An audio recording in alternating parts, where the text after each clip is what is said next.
Hi, welcome back. I've been thinking a little bit about where to go with the next series of vlogs, and I was thinking about reflections on things that I enjoyed doing, a sort of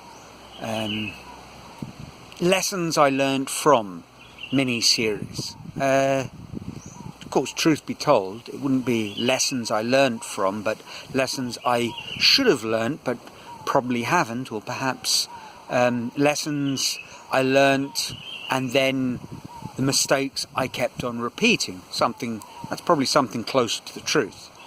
But a good place to start is diving. Now, I've mentioned this story before, but it does require a bit of a recap. On my madcap trip across South America with my good friend Spencer, we'd ended up in Venezuela and we'd gone on a PADI scuba to beginners scuba diving course. Caribbean waters, warm, crystal clear, it seemed like the thing to do. And all was going fantastically well until the penultimate day, when we had a task to perform as part of the course, which was remove the BCD, the buoyancy control device, and then replace it underwater. Very handy skill in the event that you get snagged on something, life-saving skill, and one that I appeared to be completely unable to do and was failing miserably. We finished the dive. Our instructor, Alejandra, said, "Look, Neil, there's no two ways about it. You're going to fail this course unless you work out how to do that." And I had a sort of mini epiphany when I thought, well, I can't seem to do it underwater, so let's try doing it on the boat. So I picked up the BCD, put it on, and then practiced taking it off and putting it back on again. And looking for the sticking point, why I couldn't do it underwater, and how I could get around that problem. And it turned out to be a very good strategy, because the next day I passed the test, the activity flying colours, and was duly certified as a qualified beginner PADI diver. But as I look back on it, it was a fantastic example of the power of deliberate practice, and also a very good proof strategy that you can apply in any task where you're trying to demonstrate something. I teach this to my maths students. You can't solve the problem. One of the great problem-solving techniques, courtesy of Georges Polya, was, well, you can't solve that problem, make it a simpler problem and solve that, and then kind of work your way up. So that was a fantastic lesson. And I say I haven't learnt it. Well, I've continued to make that mistake of, not being able to do something and then stubbornly, obstinately repeating exactly what I'd done the time before, just getting more and more frustrated. But there are occasions, and I certainly find this with my art, where I kind of take a step back and think, okay, what's the sticking point? Can we practice that and find a way forward? So that would have been lesson one. And I had a fantastic time with the diving.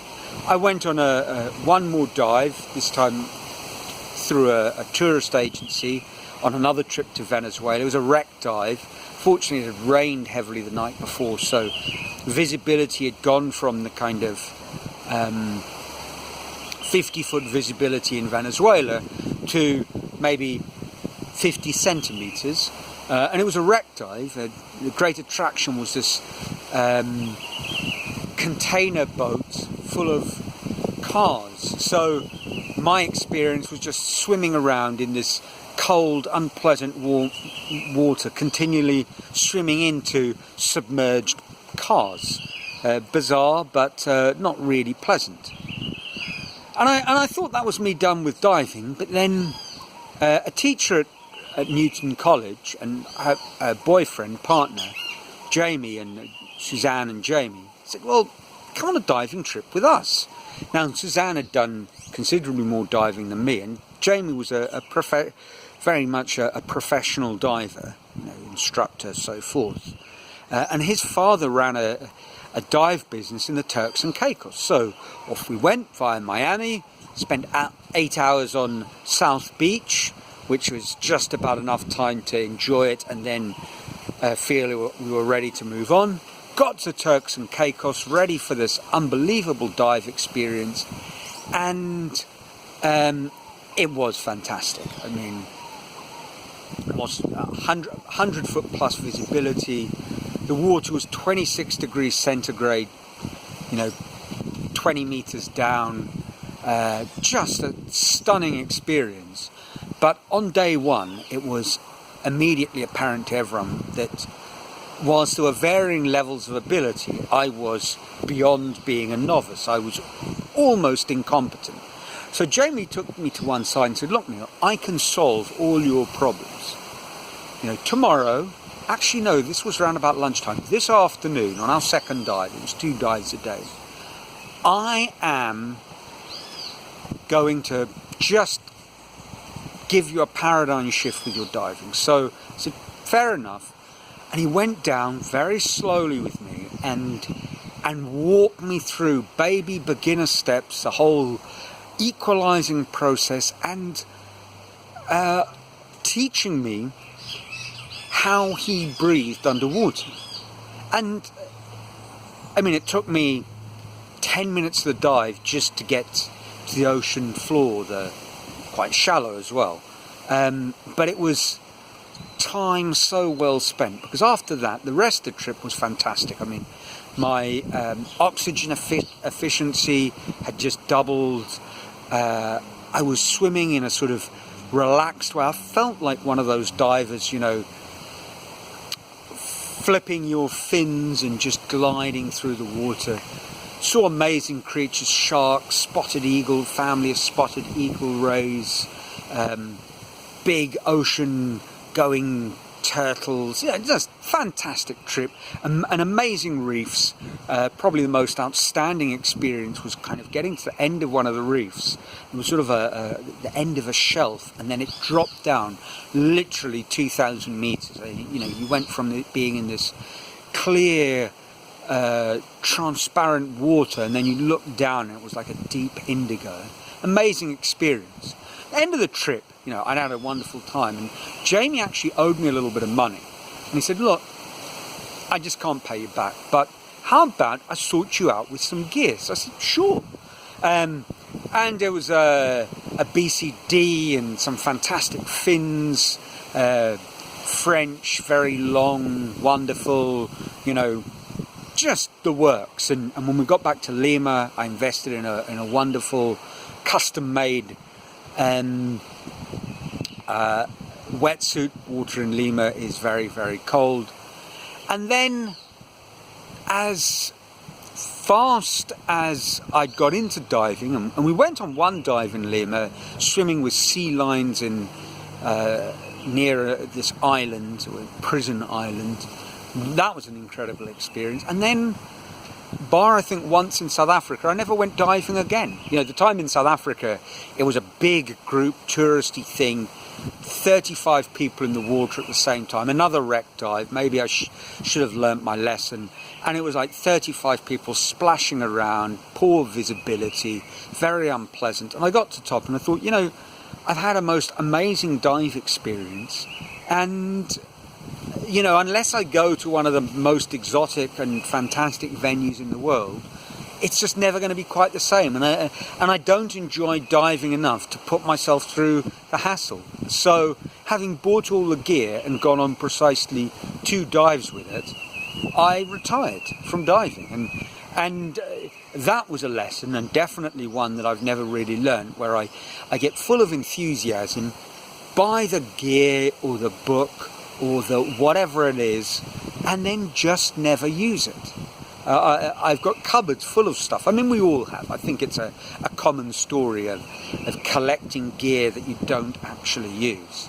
And I suppose the moral of the story is, rent it until you really are certain this is the thing for you before you invest in the top end gear. And those were three, looking back on my very short, brief diving career, three takeaways for me. The value of deliberate practice and of simplifying problems down to what you can solve in the simplest way. The value of a mentor, in the case of Jamie, and that doing things the right way really will pay dividends. And finally, having the top quality gear and investing in it is, first of all, doesn't make you the thing, and secondly, is not generally necessary. It's something that you acquire over time rather than something you buy in as if it will sort of magically transform you. And I thought about telling you those three stories, and then I got sidetracked with the old Netflix business. And getting into Netflix, I went onto a site where they listed all the best Netflix documentaries, and that directed me towards the South African film My Octopus Teacher. And I thought, yes, I was thinking about doing a film about diving, and here's a proper film about diving and related matters. And it really was, as I mentioned to anyone who'll listen, I mean, it's the most wonderful documentary. And I think, I'd like to carry on looking at diving, but not my own pitiful, miserable, hack amateur efforts. But I think I'm going to watch the movie again and think about that, because there really are some wonderful takeaways. And so rather than being a three-part mini-series of Neil's crazy diving non-adventures, it'll be reflections on My Octopus Teacher, perhaps lessons from My Octopus Teacher. Anyway, I'm going to give that some thought, and maybe next week, maybe not, we'll see. As always, I hope you're healthy. Never mind wealthy and wise, those will come or not as time goes by. But right now, being safe and healthy, having peace of mind, I think that on its own makes you a millionaire. So I hope you're well, and until next week, from sunny Brazil, ciao.